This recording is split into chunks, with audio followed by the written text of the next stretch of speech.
Bonjour et bienvenue dans cette émission Tous Frères un peu particulière. Aujourd'hui, nous suivons Chantal et Hervé, ce couple venu de Saint-Pierre-et-Miquelon qui a pris la direction de Madagascar dans l'océan Indien pour vivre une aventure hors du commun. Le voyage à Madagascar a changé leur vie. Ils ont ainsi agrandi leur famille en adoptant un petit garçon. Mais émus par la misère des autres enfants, Chantal et Hervé ont décidé de leur venir en aide. Missa Otra, merci en malgache, c'est le nom de leur association. Avec elle, ils collaborent avec la congrégation des Sœurs de Saint-Joseph de Cluny. Depuis 24 ans, des milliers d'enfants ont pu avoir accès à l'éducation et, pour certains, trouver un métier. Madagascar, le cœur des îles, un documentaire de Mathias Reynaud est produit par Saint-Pierre-et-Miquelon la première.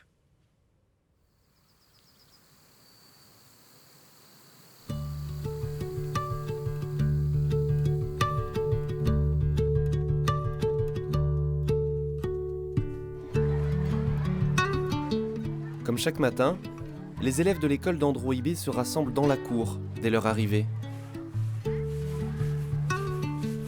Dans ce quartier de la capitale de Madagascar, c'est un peu comme si le temps semblait s'être arrêté. Un petit havre de paix ici, chez les sœurs de Saint-Joseph de Cluny, où leur est offert le premier repas de la journée. C'est le maïs pour donner de l'énergie à ces enfants. Parce que les parents n'ont pas d'argent pour les petits déjeuners. Dans ce quartier défavorisé, la plupart des enfants commencent leur journée le ventre vide, c'est vrai. Alors si 450 écoliers et collégiens peuvent ici manger à leur faim, c'est une exception, un cadeau, un soutien venu d'un territoire très lointain. À plus de 12 000 km de la grande île, par-delà les continents et les océans, existe un petit archipel français d'à peine 6 000 habitants. Saint-Pierre-et-Miquelon dans la fraîcheur de l'Atlantique Nord, Madagascar dans la chaleur. En théorie, rien ne les relie, si ce n'est le cœur.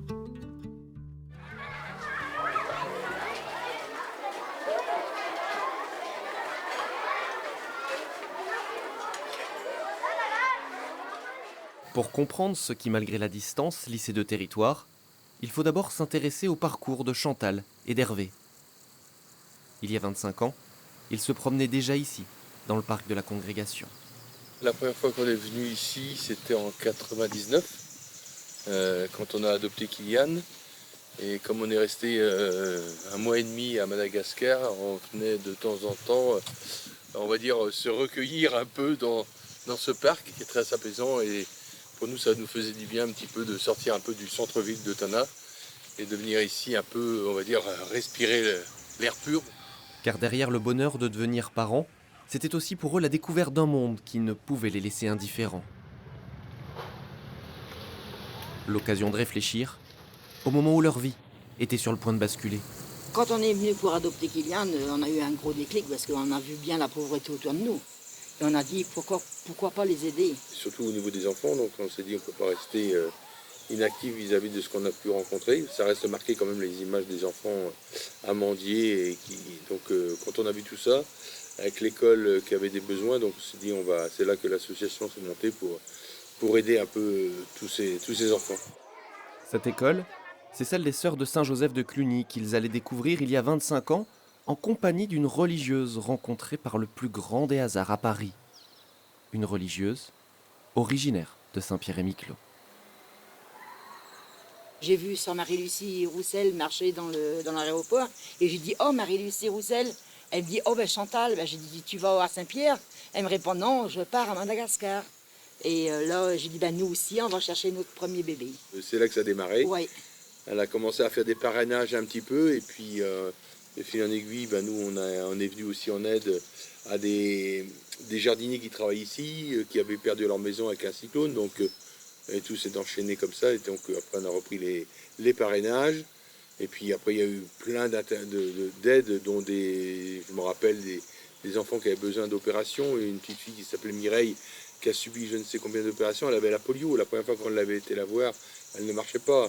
Et quand on est revenu en 2011, elle marchait, elle avait des béquilles quand même, mais elle marchait, donc elle a subi des opérations. Et tout ça, c'était grâce aux aides de l'association et de la population de Saint-Pierre-et-Miquelon. Parrainage, vide-grenier, tombola, les habitants de ce territoire lointain ont toujours répondu à l'association Missa Otra.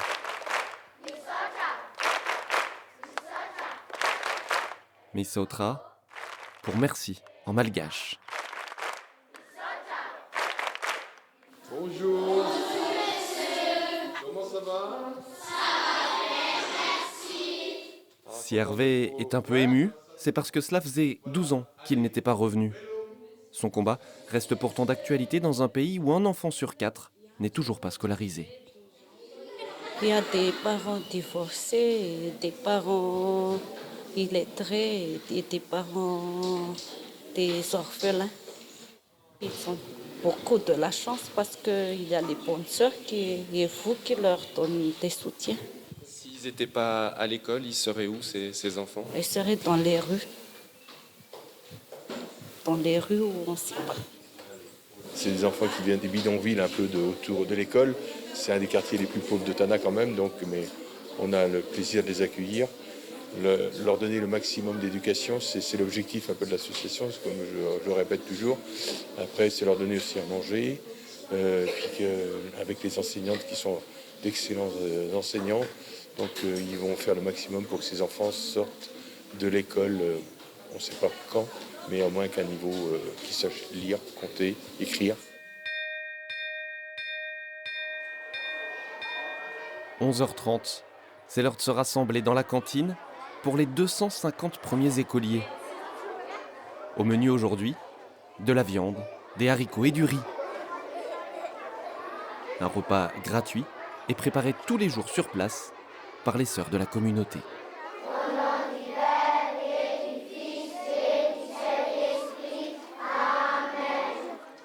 Un rituel quotidien très attendu par les enfants. Il y en a qui ne mangent qu'ici, le matin et à midi, mais le soir, à peine ils ont à quoi manger. C'est une façon de mettre l'homme debout, surtout pour les élèves, les enfants, puisque c'est les enfants qui sont l'avenir de notre nation.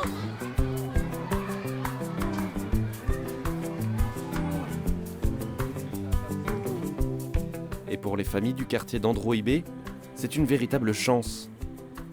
Inscrites chez les sœurs en CM1, Anna et Maria sont des jumelles de 9 ans. Elles habitent à 5 minutes à pied de la congrégation, là où il n'y a plus de trottoir, ni d'eau courante.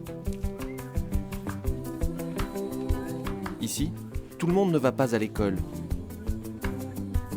Alors le fait de pouvoir y aller pour apprendre, mais aussi pour manger, est une véritable bouffée d'oxygène pour les parents concernés.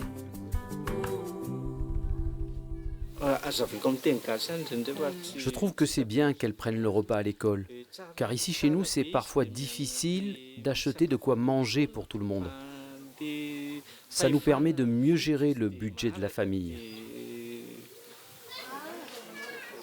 Avec son salaire de chauffeur de 60 € par mois, la Line doit subvenir sous son toit aux besoins de toute sa famille, sa mère, sa femme et ses 3 enfants, qui dans la seule chambre de la maison gardent précieusement quelques cadeaux envoyés depuis l'autre bout du monde. Anna et Maria font partie des 210 enfants parrainés par des habitants de Saint-Pierre et Miquelon. Ces derniers versent 20 € par mois pour aider ici toute la communauté, mais avec la possibilité de suivre de plus près le parcours de leurs protégés. Dans 1,20 m, c'est bien. Je suis en train de prendre la mesure de l'enfant. C'est parce qu'en fin de compte, on va refaire toutes les fiches de renseignement des enfants parrainés pour les envoyer ensuite aux parrains et marraines, ainsi que les photos que je prends. Et la taille, ça va permettre que si les parrains veulent envoyer des vêtements à leurs filleuls, ils ont la taille et les chaussures pareilles pour les pointures. Des chaussures, des vêtements ou des fournitures scolaires envoyées par colis d'abord aux sœurs de Saint-Joseph de Cluny. Elles servent d'intermédiaires pour éviter tout contact direct avec les familles. Au début de l'association, je crois qu'il y a eu des choses qu'on n'a pas tout à fait maîtrisées. C'était le fait que les gens, des fois, envoyaient un colis, mais mettaient l'adresse, leur mettaient leur adresse. C'est des choses tout bêtes. Puis, quelques temps après, ils recevaient un courrier de la famille, de leur filleul. Mais la famille réinventait en disant, voilà, le père est malade, j'ai un enfant qui est handicapé. Mais, plein d'histoires, donc tout ça pour soutirer de l'argent aux parrains et marraines. Donc c'est pour ça que nous, on a bien cadré après tout ça.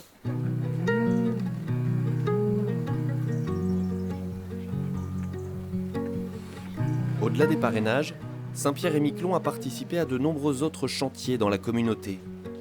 Avec les sœurs de la congrégation, c'est un véritable travail d'équipe et de confiance pour l'association. Au fil du temps, ils ont identifié ensemble des besoins, comme la construction de ce collège, inauguré en 2012. À Madagascar, 2 enfants sur 3 n'y vont tout simplement pas. L'objectif de cet établissement, c'était de garder les élèves le plus longtemps possible au niveau de la congrégation. Donc avant, dès le CM2, ils quittaient l'établissement.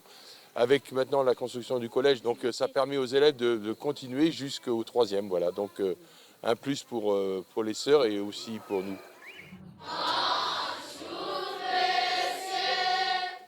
Et ici, on obtient de très bons résultats.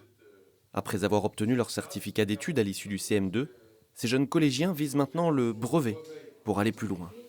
Quand on veut, on peut, comme on dit. On peut dire que c'est pas trop difficile vu les choses qu'on a apprises depuis la classe de 6e. Après, qu'est-ce que tu voudrais faire?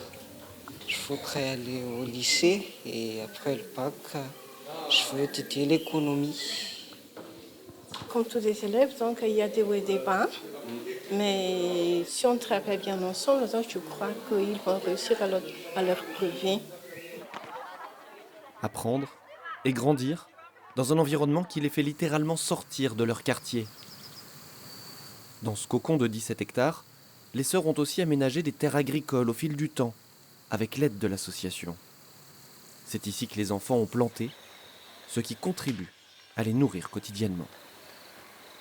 Les maniocs et les vanilles. C'est le manioc, ça, les grandes Oui, oui, tiges. oui. D'accord. Oui, oui. On a joué des super épis de maïs et effectivement, on a vu ce matin les enfants manger du maïs au petit déjeuner. Ça leur permet d'apprendre aussi un peu la culture, le jardinage. À l'avenir, ils auront peut-être un jardin, ils sauront déjà cultiver leur jardin. Donc c'est un apprentissage de la vie.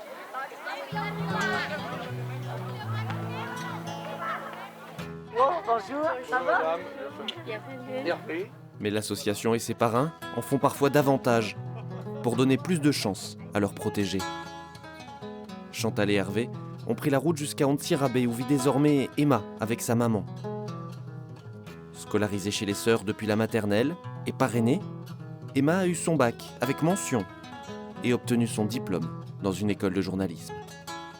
On l'a aidé à poursuivre des études et aujourd'hui on voit que c'est une belle et grande fille qui a réussi, donc je pense qu'elle nous racontera un petit peu tout son cursus. Un parcours semé d'embûches, car malgré sa mention, son diplôme, ce n'est pas dans une radio, un journal ou une télévision que nous la retrouvons, non. Emma, pour le moment, travaille dans une blanchisserie. Depuis mon enfance, j'ai rêvé d'être journaliste. Mais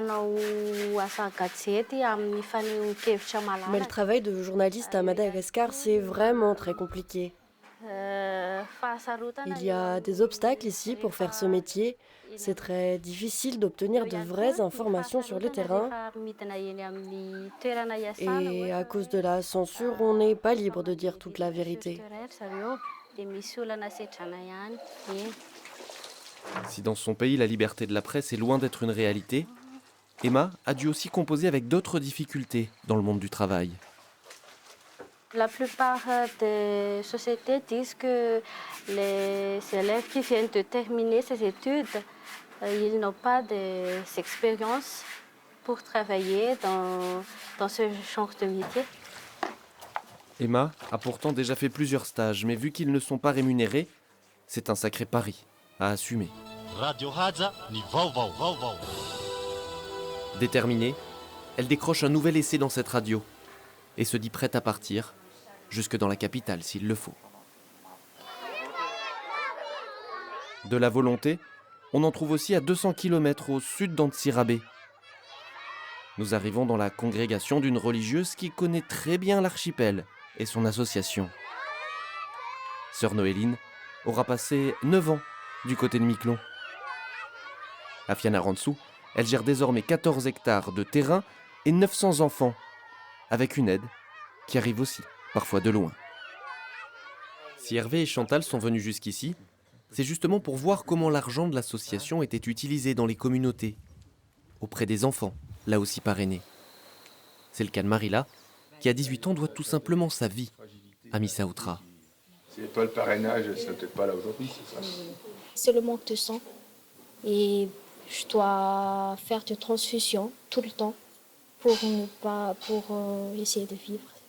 Atteinte de drépanocytose, Marila a multiplié depuis son enfance les passages à l'hôpital jusqu'à l'arrivée récente de ces nouveaux médicaments. On sait qu'il y aura un traitement à vie, mais on voit qu'elle a réussi. Puis au niveau de la scolarité, elle suit toujours une bonne scolarité, donc on est heureux de la revoir en bonne santé surtout. Je peux suivre normalement mes traitements pour ne pas vraiment tomber trop malade, ne pas risquer ma vie. Et je les remercie tous. Aujourd'hui, Marila poursuit ses études pour devenir ingénieure dans le bâtiment, pour travailler sur les chantiers de demain. Mais pour se projeter vers l'avenir à Madagascar, il faut aussi soigner les maux du passé. Des maux qui sont parfois cachés, comme ici à 7 km de la ville, perdus dans la forêt. La lèpre à Madagascar est toujours active. Ça peut faire jusqu'à 1200 nouveaux cas par an. Ici, on accueille encore des malades et leurs familles. Les sœurs sont parfois allées les chercher très loin dans la brousse, quand ils ne sont pas venus d'eux-mêmes, après avoir été rejetés souvent par les leurs. Des malades que l'on peut pourtant guérir aujourd'hui, grâce à un traitement antibiotique associé à des nettoyages réguliers. Emmanuel vient de devenir infirmier. Et s'il en est là, c'est grâce aux sœurs et à Missa Outra. Les sœurs m'ont aidé beaucoup, surtout de soutenir mon étude. Donc maintenant, je suis infirmier et grâce à eux que je deviens infirmier.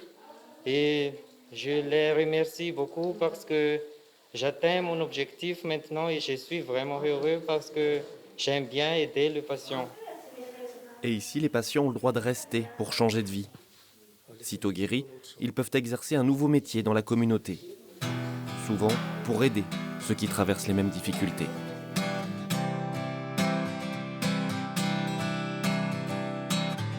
Si Chantal et Hervé sont venus jusqu'ici, c'est pour mieux saisir l'engagement de cette congrégation présente dans tout le pays.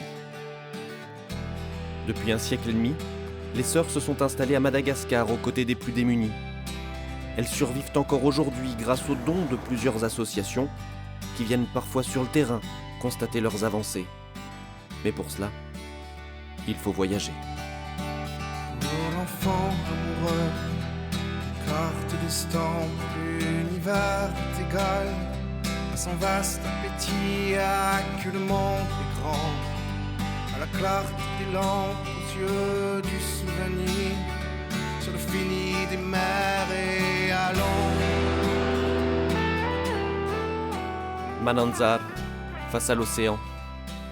Nous sommes à 550 km de la capitale, dans une ville de 25 000 habitants. Une communauté qui pense encore ses plaies, après avoir vu les éléments se déchaîner.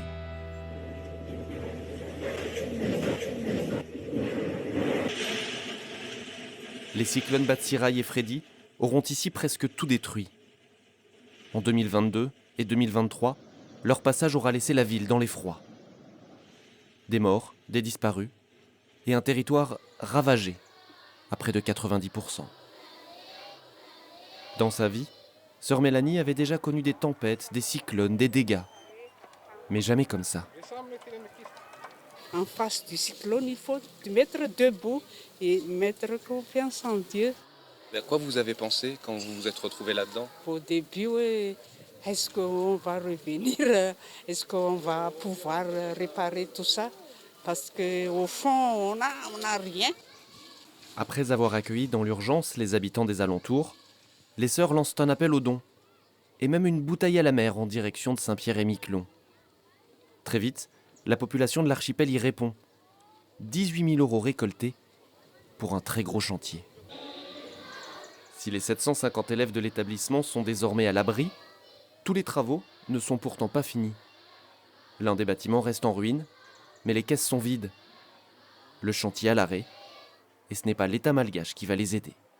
Ils parlent, mais comme on dit en malgache, c'est promesse d'ivrogne. C'est-à-dire qu'on promet, mais on ne fait rien. Sur place, Hervé aura pu constater la bonne utilisation des dons de l'archipel. Depuis l'adoption de leur premier bébé, ils savent très bien ce que représente le fait de donner une chance à ceux qui n'ont rien. Kylian nous l'a dit une fois. Il a dit que je pense que si j'étais resté à Madagascar, il dit je serais peut-être déjà mort. Parce que quand il a vu son dossier d'adoption, il a vu que il était d'une famille de 8 enfants, très pauvre. La maman qu'on connaît pas du tout, mais il vendait des cacahuètes sur le bord de la route, donc si elle en vendait, tant mieux. Si elle en vendait pas, si elle en vendait, tant mieux, parce qu'elle pouvait arriver peut-être à donner à manger à ses enfants. Mais je sais qu'il doit avoir un frère aîné, il doit être le dernier de la famille. Le frère aîné a 55 ans, tu vois un peu la différence. Donc il s'est dit, maintenant il nous l'a dit une fois, que s'il était peut-être resté à Madagascar, ça peut-être plus de ce monde. Donc derrière tout ça, c'est le fait de dire qu'il a eu la chance d'être adopté, voilà. Qu'est-ce que ça vous fait d'entendre votre fils vous dire ça ?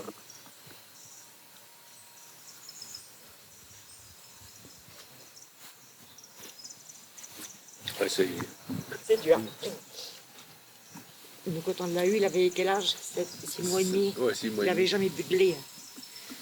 Donc, il était élevé à l'auderie, donc... On lui a sauvé la vie. Ouais. Ça vous donne de la force, ça, de voir aujourd'hui qu'il a fait du cinéma, qu'il va devenir pilote d'avion, que sa sœur va faire est dans la recherche pour le cancer? Oui. Oui, pour nous, c'est une satisfaction. Puis pour eux, je pense que c'est l'avenir. C'est une réussite. On sait très bien que quand on élève les enfants, on ne sait jamais ce qui va arriver, comment seront les enfants. On a des satisfactions de notre côté. C'est vrai qu'il y a eu des adoptions, malheureusement, qui ont été même des fois un peu dramatiques. On peut s'estimer heureux de la vie qu'on a pu leur donner, surtout. Voilà. Le lien entre Saint-Pierre-et-Miquelon et Madagascar, il va perdurer? Oh oui. Oui. Toujours, je crois. C'est eux qui nous ont donné le bonheur, et de bonnes raisons. Voilà. Maintenant, Madagascar, pour nous, c'est dans le cœur. Et cet amour, Chantal et Hervé ont su le transmettre au fil des années aux habitants de l'archipel de Saint-Pierre-et-Miquelon. Ah, il y a du orange là-dedans. Mais à la poste, c'est 26. De la couleur, je ne me trompe pas, c'est l'ASM m'a donné pas mal de vêtements. Donc du côté des clubs, on a été généreux. Une vingtaine de colis sont arrivés depuis l'autre côté de l'Atlantique. Des maillots, des survêtements, des ballons, autant d'équipements qui serviront dès le lendemain pour une grande fête prévue de longue date dans la communauté. Voilà, sœur Daniela, je vous remets les ballons. Merci. Merci. Les enfants seront contents. Ah.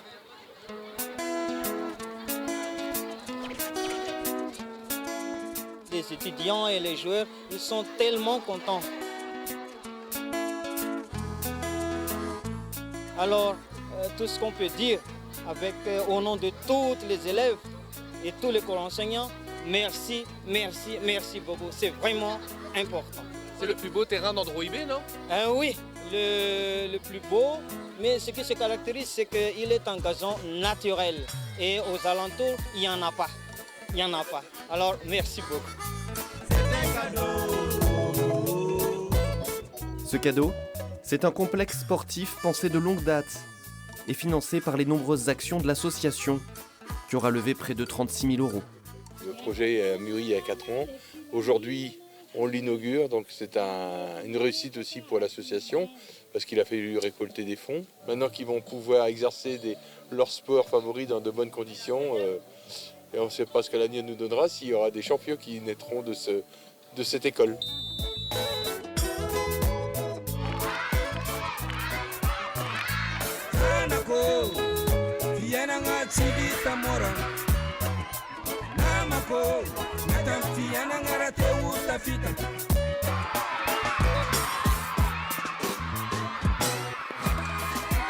Le sport pour sortir du quotidien et pour s'élever avec des objectifs communs sur tous les terrains. Et en attendant, c'est au tour des sœurs. Le basket, c'est leur sport de prédilection. Alors pas besoin de chaussures ni d'équipement pour trouver le chemin du panier.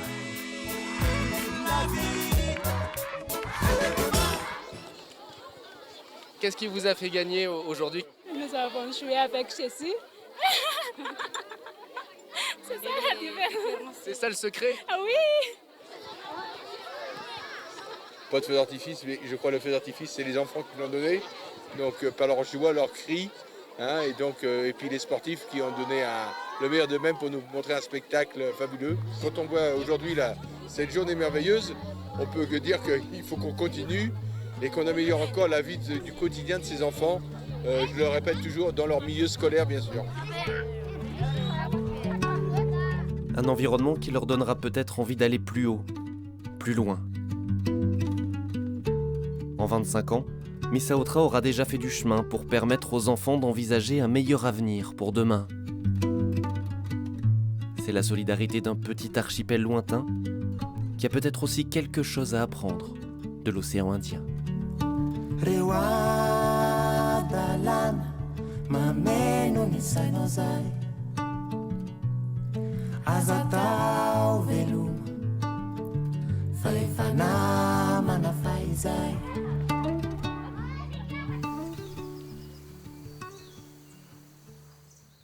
De belles histoires de vie, des milliers d'enfants ont donc pu être aidés par le couple et la congrégation des Sœurs de Saint-Joseph de Cluny, des sœurs qui sont d'ailleurs présentes à Madagascar et aussi dans de nombreux territoires ultramarins. Très belle semaine à vous et à bientôt.